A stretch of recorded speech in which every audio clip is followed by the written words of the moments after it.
Salut à tous, aujourd'hui on s'attaque à un sujet qui concerne à peu près tout le monde quand on démarre dans la vie active, les impôts. Et plus précisément, comment faire pour en payer un peu moins, légalement bien sûr, dès les tout premiers salaires.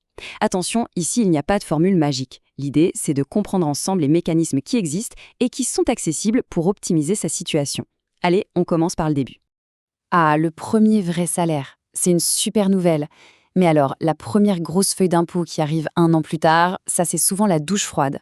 On a tendance à se focaliser sur le brut, puis le net à la fin du mois, et on oublie un peu cette étape. Et rassurez-vous, c'est une expérience que quasiment tout le monde vit. Mais la bonne nouvelle, c'est que ce n'est pas une fatalité.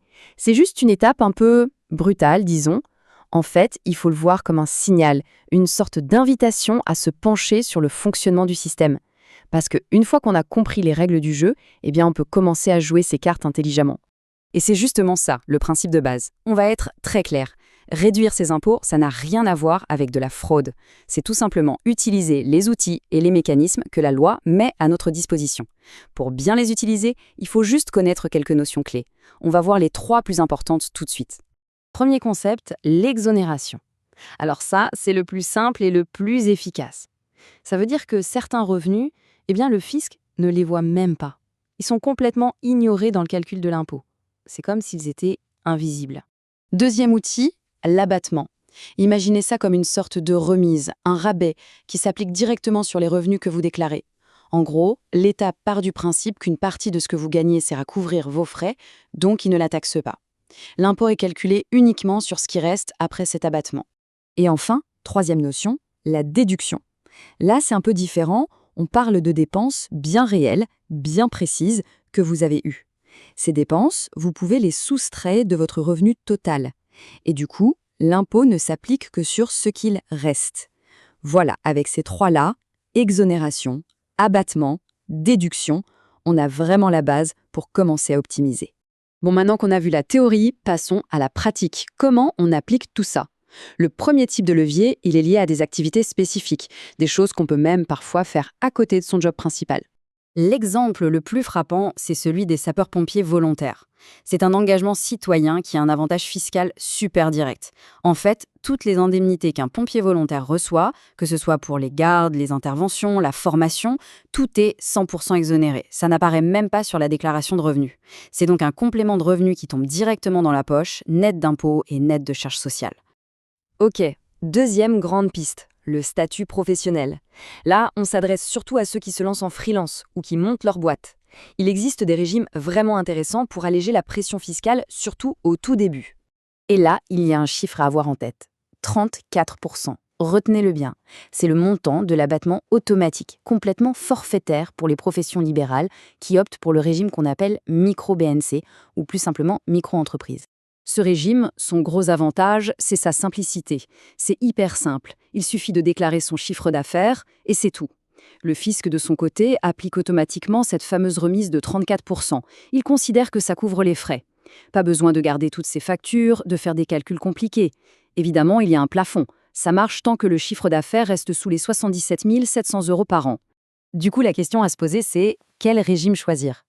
C'est assez simple en fait. Si les frais réels, les vraies dépenses professionnelles sont en dessous de 34% du chiffre d'affaires, alors le régime micro est fait pour vous.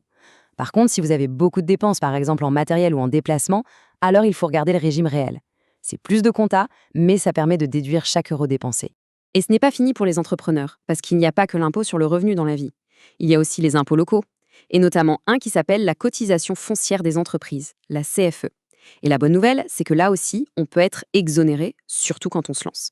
En fait, l'endroit où on installe son entreprise ou même son type d'activité, ça peut tout changer.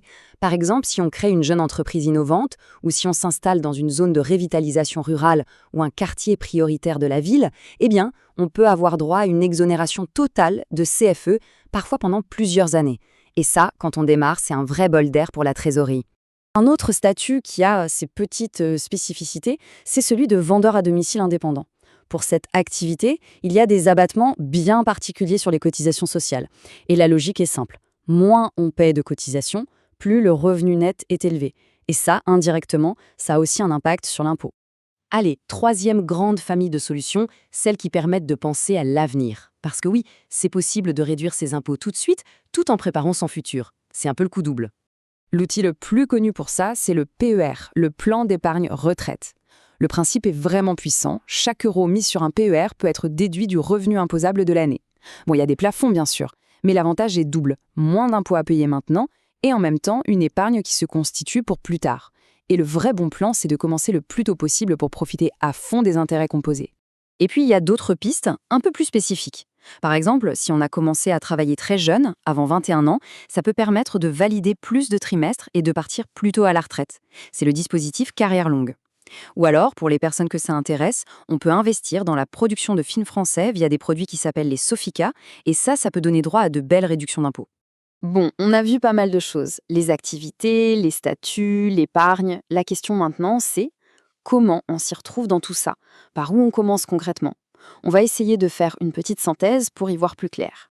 En fait, il faut bien voir que chaque solution va correspondre à une situation, à un profil particulier. Si on cherche un complément de revenu net d'impôt, l'engagement de pompier volontaire est une super piste. Si on se lance en freelance avec peu de frais, le régime micro est parfait. Si on crée sa boîte, il faut absolument regarder les exonérations de CFE.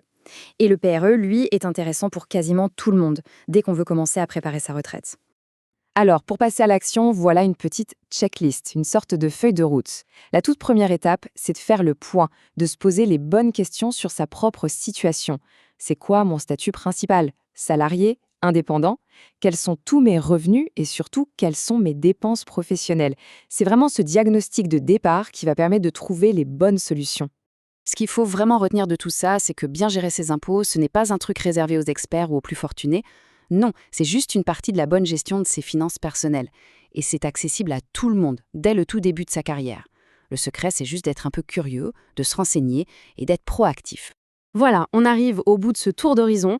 La question finale, elle est pour chacun d'entre nous. Avec ces quelques pistes, quelle serait la toute première petite chose à faire pour commencer à y voir plus clair ou à optimiser sa propre situation?